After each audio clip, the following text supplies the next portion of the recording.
This morning, the rain isn't expected to lead the forecast anytime soon. With several areas under flood watches or warnings, we want to help you protect yourself and your property as well. And to do that, we're going to turn now to CBS 42 News reporter Ariana Garza, who is joining us live now from Lowe's in Homewood. Ariana, you've got more on what we need to know.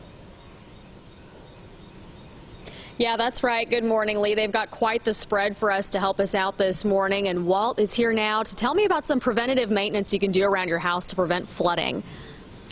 Preventive maintenance, one of the big things, keep those gutters clean. A lot of times that water overflow the gutters and goes straight into your foundation.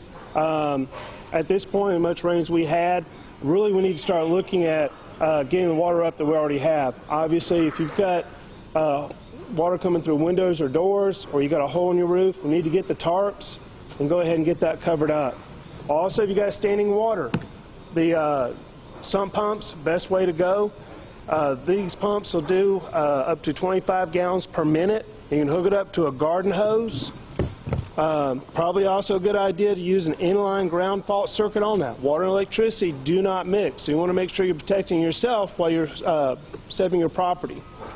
Yeah, definitely a great point. And a tarp is a pretty cheap temporary fix to potentially a much bigger problem if you get flooding. That is correct. Tarps, most insurance companies recommend you having a tarp on hand in case you do have a problem, help protect your property from further damage.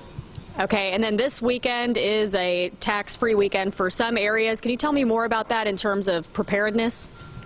Alabama has a weekend we do severe weather preparedness, and that's the time to get your goods you need. Generators under $1,000, your 5-gallon gas cans, your tarps, your batteries, flashlights, weather radios, all this stuff you need to be prepared for the what if.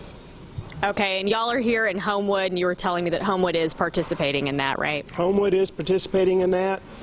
We have a good bit of product online, and we're ready for the weekend. Okay, perfect. Thanks so much, Walt. Thanks so much. We'll send it back to you guys in the studio.